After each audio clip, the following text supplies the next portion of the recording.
Hai teman-teman yang berbahagia, berjumpa kembali dengan saya Dr. Andri, spesialis kedokteran jiwa dari Omni Hospital Alam Sutera Tangerang. Di kesempatan kali ini saya ingin berbagi terkait dengan mekanisme pertahanan kita kalau lagi dalam keadaan stres. Itu orang suka tanya tuh ya, apa sih sebenarnya yang bisa kita lakukan? Dan apakah itu sesuatu hal yang biasanya terjadi di dalam kehidupan kita sehari-hari.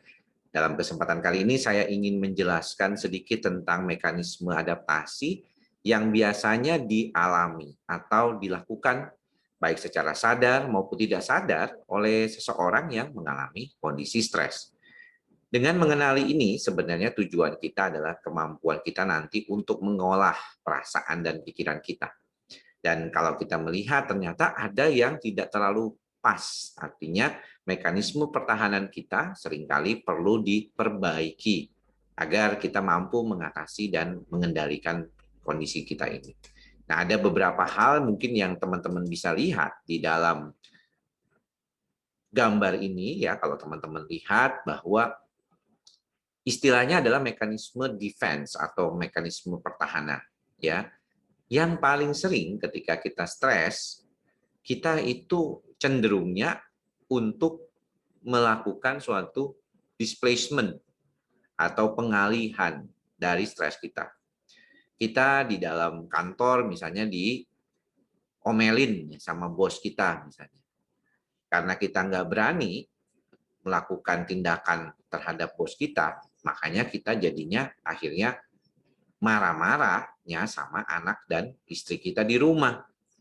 Ya, kalau teman-teman suka mengalami keadaan seperti ini, tentunya teman-teman jadi tahu nih bahwa wah ternyata kalau misalnya saya ini berkaitan dengan situasi kehidupan saya sehari-hari, banyak juga saya ketika saya stres, saya merasakan nggak nyaman, kemudian saya lari stresnya itu dialihkan ke orang-orang tersayang kita. Ya, ini bukan cuma terjadi pada laki-laki seperti di gambar ini, tapi juga pada siapapun, baik perempuan maupun laki-laki. Ya, anak-anak juga bisa jadi korban dari ibunya yang stres, misalnya jadi dicubit kadang-kadang, dimarah-marahin ya. Karena kadang-kadang kita sendiri nggak sadar bahwa kita ini sudah kepenuhan dan akhirnya kita lakukanlah ya displacement atau kita menggunakan energi negatif kita itu ke orang lain. Ini sebenarnya untuk menjelaskan kepada kita juga bahwa ternyata problem yang berkaitan dengan situasi kehidupan seseorang di dalam kehidupannya, itu stres itu seperti energi. Jadi dia tuh nggak bisa musnah, tetapi bisa dialihkan. Kalau energinya negatif, akhirnya dialihkannya ke orang lain. Gitu. Nah, yang kedua, yang paling sering dilakukan juga sebagai kendali kita terhadap stres adalah dengan represi.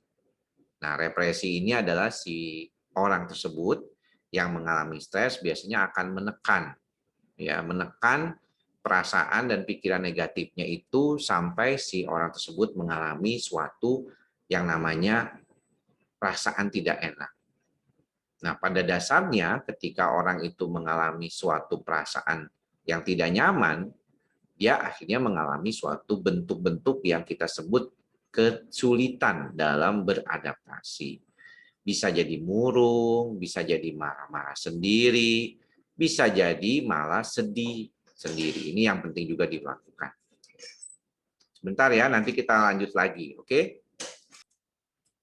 Nah, kalau misalnya kita melihat sebenarnya orang yang mengalami represi ini seringkali mungkin kita anggap sebagai orang yang nggak bisa mengungkapkan apa adanya ya pikiran dan perasaan dia gitu, dan itu yang jadi problem mungkin. Sehingga nggak heran ya banyak sekali orang yang paling penting kondisinya sendiri akan sulit begitu ya, bagaimana cara mengelola pikiran-pikiran itu. Makanya banyak di antara kita seringkali akhirnya mencoba merepresikan tapi tidak tahu cara mengeluarkannya gitu. Nah, untuk itulah biasanya kita berharap kemampuan dari diri kita untuk kedepannya itu mampu mengeluarkan pikiran dan perasaan kita ini dengan baik.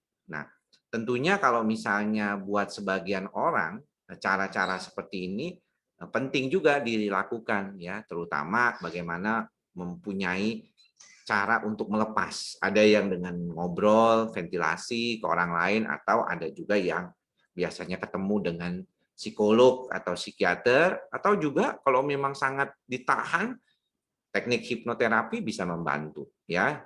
Sesuatu yang ditahan terutama yang negatif akan tidak baik juga buat kedepannya.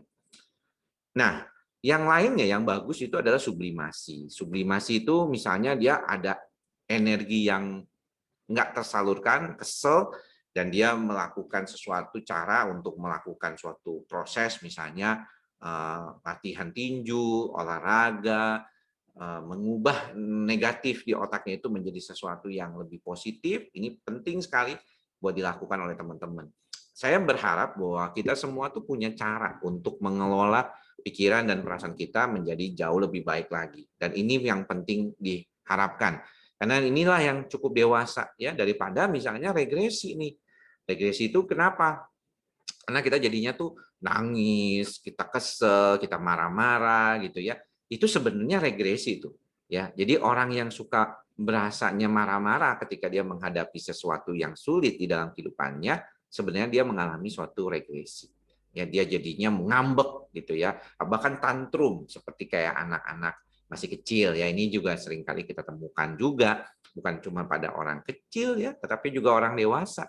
Banyak tuh orang yang ngamuk-ngamuk akhirnya karena dia mendapatkan sesuatu yang nggak sesuai dengan keinginan dia. Ini penting ya. Jadi saran saya adalah sublimasi. Teman-teman semua, apa yang saya sampaikan ini tentunya adalah bagaimana kita belajar untuk mengenali sebenarnya problem dari kehidupan kita ini seperti apa dan bagaimana ke depannya kita bisa mengelola pikiran dan perasaan kita agar kita bisa tempatkan hal yang baik.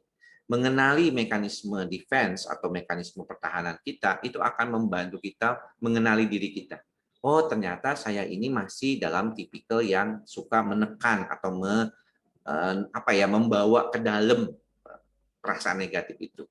Saya harus mengubahnya menjadi energi yang positif, membantu orang lain, mungkin dengan berolahraga, hal-hal yang bisa kita lakukan agar kita menjadi jauh lebih baik lagi. Ya, teman-teman, mudah-mudahan apa yang saya share berikut ini bisa bermanfaat buat teman-teman. Sampai bertemu lagi di lain kesempatan. Salam sehat jiwa. Bye-bye.